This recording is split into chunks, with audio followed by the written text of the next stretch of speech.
শুভ সকাল বন্ধুরা, আমি মিষ্টি। আর আমার এই ছোট্ট পরিবারে তোমাদের সবাইকে জানাই অনেক অনেক ওয়েলকাম। তোমরা যে যেখান থেকে আমার ভিডিও দেখছো, আশা করছি সবাই ভালো আছো, আর আমরাও বেশ আছি। আজ হলো রবিবার, আর ঘড়িতে এখন সময় হচ্ছে সকাল 8টা মতো। এখন থেকেই কাছে দূরে সমস্ত বন্ধুদের সাথে নিয়ে আমার ব্লগটি শুরু করলাম। তোমাদের সবাইকে আমার ব্লগের সঙ্গে থাকার জন্য অনুরোধ রইল। ঘুম থেকে উঠেছি অনেকটা সকালেই, প্রায় 6টা, সাড়ে 6টার দিকে। তারপরে সকালের দিকে যে সমস্ত বাসি কাজকর্মগুলো থাকে সেগুলো সব করে নিয়েছি। সেগুলো আজকে আর তোমাদের সঙ্গে কিছুই শেয়ার করিনি। তো সকালের দিকের কাজকর্মগুলো সব সেরে নিয়েছি। ছেলেকে ঘুম থেকে তুলে ওকে খাইয়েও দিয়েছি। তো এখন ছাদে এসেছি বালিশগুলো রোদে দেবো বলে। কি হচ্ছে জানো তো, এই শীত পড়ার পর থেকে না বালিশগুলো সেভাবে আর রোদ খাওয়ানো হয়নি। 2-3 দিন পর পর ব্ল্যাঙ্কেটটা রোদে দিয়ে দিচ্ছি, কিন্তু এই বালিশগুলোর কথা না একদমই ভুলে যাচ্ছি। আজকে করব, কাল করব করে করে হচ্ছে না। সকালের কাজকর্ম সেরে নেওয়ার পর দেখলাম যে রোদটা যখন ভালোই আছে, তাহলে এই কাজটা করেই নিই, তারপরে অন্য যা কাজ আছে সেগুলো সব করব। বালিশগুলো রোদে দিয়েছি, আর এই শীতের পোশাকগুলো না 1-2 দিন করে পরা হয়েছে। আর অন্য জামা কাপড় হয়তো আমি 1-2 দিন করে পরে তারপরে সেগুলো ওয়াশ করে আবার জায়গা মতো রেখে দিই গুছিয়ে। কিন্তু শীতের জিনিস না ওই 2-1 দিন করে পরে আর ওয়াশ করা যায় না। ছাদে এসে এই কাজগুলো সব করে নিলাম। তারপরে আমার যে গাছগুলো আছে সেগুলোতে সব জলও দিয়ে দিয়েছি। আর তোমাদের একটা জিনিস দেখায়, দেখো, এই যে আমার এই লেবু গাছটা না আমি 2 মাস আগে লাগিয়েছিলাম। বেশি বড় নয়, ছোট, কিন্তু দেখেছো কতগুলো ফুল এসছে। ফুলগুলো থেকে যদি লেবু হয় তাহলে অনেক লেবু। এই গাছটা আমি তো লাগাতেই চাইনি, আমার হাজব্যান্ডকে বলেছিলাম ছেড়ে দাও, লাগাতে হবে না, এখানে ফুল গাছই থাক। কিন্তু ওই না শখ করে লেবু গাছ, পেয়ারা গাছ এগুলো সব এনে এনে লাগিয়েছে। আর সত্যি যে এত তাড়াতাড়ি এই গাছগুলোতে ফুল আসবে, ফল হবে, এটা না আমি ভাবতেই পারিনি। হাজব্যান্ড তো বাড়িতে নেই, ও বাড়িতে এসে যখন দেখবে যে ওর লেবু গাছটাতে ফুল এসছে, ও ভীষণ খুশি হবে। ছাদে কিছুক্ষণ রোদে দাঁড়িয়েছিলাম। এই শীতের সময় না রোদে দাঁড়ালে আর ছাদ থেকে আসতে ইচ্ছা করে না। বাড়ির উঠোনেও রোদ পড়ে, কিন্তু সেটা খুবই কম। ছাদেই খুব ভালো রোদ পাওয়া যায়। তো ছাদে দাঁড়ানোর পরে না মনে হচ্ছিল না যে নিচে গিয়ে আর কিছু করি। রোদে দাঁড়িয়ে থাকতেই ইচ্ছা করছিল। সকালের দিকে তো কাজকর্ম শুরু করেছি, তখন অনেকটাই ঠান্ডা লাগছিল, ভালোই ঠান্ডা। কিন্তু কিছুক্ষণ রোদে দাঁড়ানোর পরে না আর গায়ে শীতের জিনিস কিছু দিতেই ইচ্ছা করছে না। ঘরে এসে আবার কাজকর্ম শুরু করেছি। সকালের দিকে তো চা বিস্কুট সব খেয়ে নিয়েছিলাম, এখনও ব্রেকফাস্ট বানানো বাকি আছে।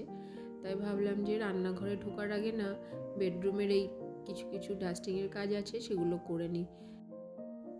তাড়াতাড়ি সকালে ঘুম থেকে ওঠার না অনেক ফায়দা। সকাল 8:30, 9টা মতো বাজে, আর এর মধ্যেই দেখো আমার অনেক কাজ প্রায় কমপ্লিট হয়ে গেছে। ফ্রিজ থেকে 2টো কমলা লেবু বের করে রাখলাম, ছেলেকে খাওয়াবো পরে। ফ্রিজের মধ্যে যে ফলগুলো থাকে আমি ছেলেকে খাওয়ানোর প্রায় 2-3 ঘন্টা আগে বের করে রাখি, তাতে না অনেকটাই ঠান্ডা ছেড়ে যায়। আমি নিজের বেলায় হলে হয়তো ফ্রিজ থেকে বের করে আধা ঘন্টা পরে খেয়ে নিই, কিন্তু ও একদমই ঠান্ডা খেতে পারে না। তাই ওগুলো বের করে রেখেছি। আর ওকে না আবার লেবুটা রস করে দিতে হবে, না হলে ও খাবে না। কিচেনে এসছি, ব্রেকফাস্ট বানাবো। তা আজকে ব্রেকফাস্টে বানাবো গোলা রুটি। এটা তো খুব ভালো খায়, আমি আমার অনেক ভিডিওতে তোমাদের দেখিয়েছি। তো সবাই ভালো খায় বলে প্রায় বানানো হয়। আর অনেকটা টাইম লাগে, অনেকটা ধরে ধরে বানাতে হয়, তো ওই জন্য ভাবলাম যে পাশে ভাতটাও বসিয়ে দিই। সবার জন্য বানাবো তো অনেকগুলো বানাতে হবে, আর এটা বানাতে বানাতে আমার ভাতটাও ওদিকে হয়ে যাবে। আজকে যেহেতু রবিবার, রান্না বান্নার চাপটা একটু বেশিই থাকে দেখবে রবিবারে, সেই জন্য না রান্নাঘরে তাড়াতাড়ি এসছি। ব্রেকফাস্ট বানিয়ে সবাইকে দিয়ে আমি নিজেও খেয়ে নিয়েছি। রবিবার তো মাংস ছাড়া চলবে না, তাই চিকেনটা পরিষ্কার করে ধুয়ে জল ঝরাতে রেখে দিয়েছি।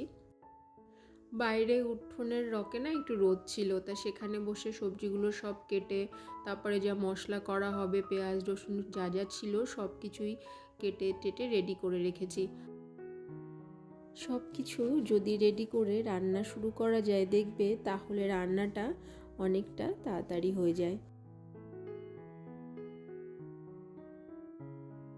আজকে লাঞ্চের জন্য বানিয়েছি ডাল, উচ্ছে আলু ভাজা আর কাতলা মাছ দিয়ে ফুলকপি আলু দিয়ে একটা তরকারি। এই ফুলকপি আলু দিয়ে কাতলা মাছের ঝোলও প্রায় বাড়িতে হয়। এখন তো ফুলকপি সব সিজন তো, আর ফুলকপিটা সবাই বেশি পছন্দ করে। আর চিকেনটা বাকি আছে করতে, ওটা করব। বলছিলাম না আজকে অনেকটাই রান্নার চাপ। সপ্তাহে 1-2 দিন সবাই যখন বাড়িতে থাকে তখন তো রান্না বান্না একটু বেশিই করতে হয়।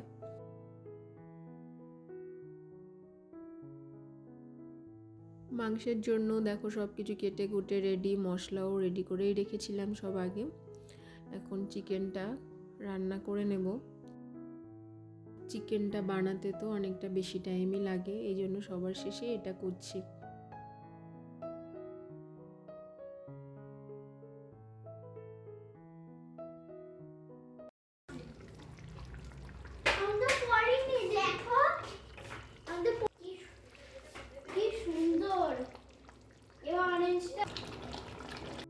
আমি চিকেনটা রান্না করছিলাম আর ছেলে খেলা করছিল বাইরে, ও রান্নাঘরে এসছে।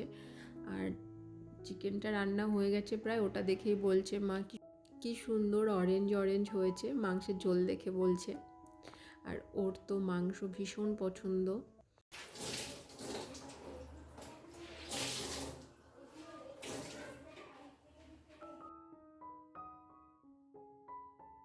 যেদিন মাংস রান্না করা হয় গ্যাস ওভেনের অবস্থা তো ভীষণই খারাপ হয়ে যায়।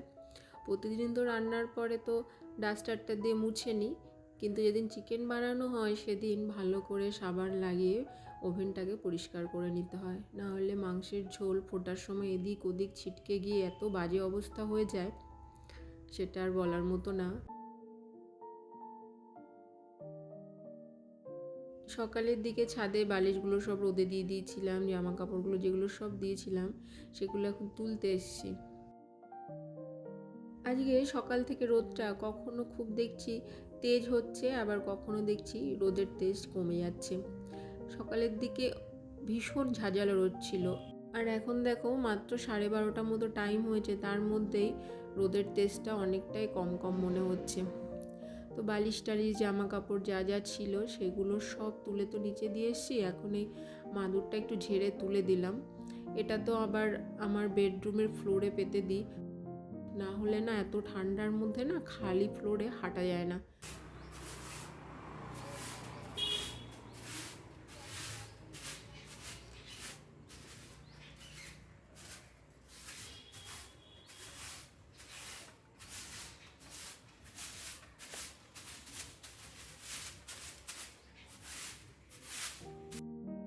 ছেলেকে স্নান করিয়ে দিয়ে আবার ওপরে চলে এসেছি। হাতে সময় আছে এখনো অনেকটা।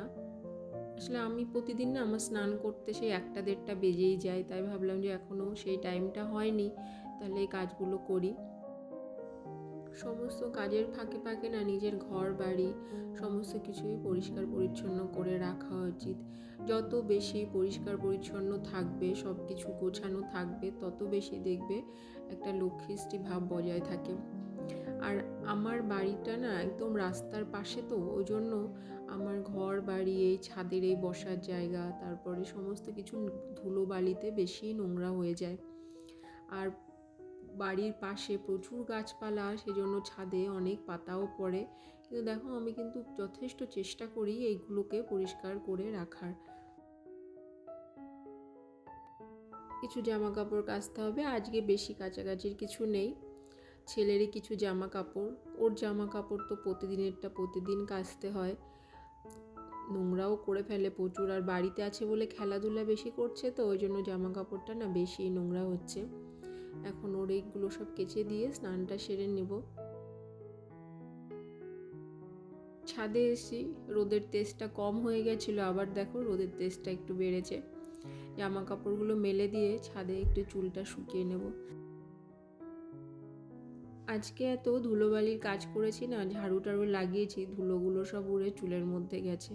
সপ্তাহে এমনিতে 2 দিন শ্যাম্পু করি, আজকে করার ইচ্ছা ছিল না, জাস্ট ধুলো গেছে বলেই।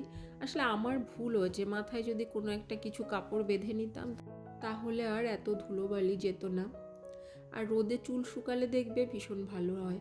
আমার হেয়ার ড্রায়ার আছে কিন্তু সেটা না আমি ইউজই করিনি, জাস্ট শখ করে কেনা হয়েছিল। 2-1 দিন ইউজ করেছি কিন্তু তাতে আমার পোষায়নি। তো যাই হোক, তারপর চলে এসেছি এখন ঠাকুর ঘরে, পুজোটাও সেরে নেব।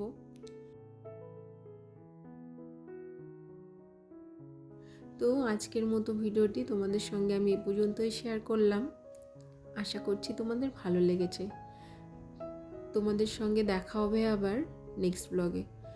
তোমাদের যদি ভালো লাগে তোমরা প্লিজ আমার পাশে থেকো, লাইক কমেন্ট অবশ্যই করো। সবাই ভালো থেকো, সুস্থ থেকো, সবাইকে জানাই টাটা।